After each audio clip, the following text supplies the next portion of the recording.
zapojili do Alfiády.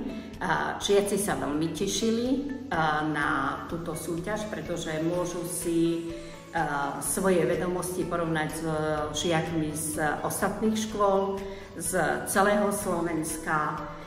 My tieto interaktívne testy riešime veľmi radi, už či je to pri precvičovaní učiva, upevňovaní učiva, ale aj pri preverovaní vedomostí. A sme radi, že sa nám podarilo takto uspieť tejto súťaži. Takže sme veľmi radi, že sa nám podaril taký úspech v rámci celého Slovenska, lebo sme malá škola, ani sme nedúfali, že sa nám to môže podariť. A musím pochváliť aj prvostupniarov, ktorí sa takisto snažili v rámci ich možností.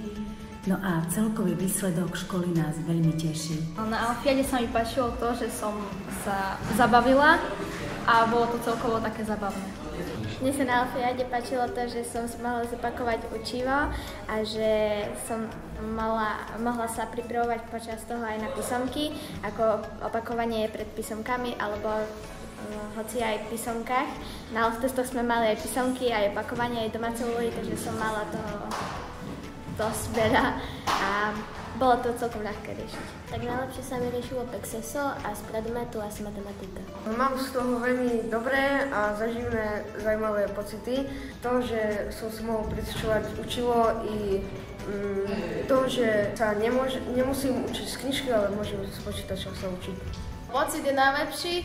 Najlepšie bolo, keď som učila aj so sestrou a toto, čo som takedy vedel, tak som si zase opakovala a bola to sranda.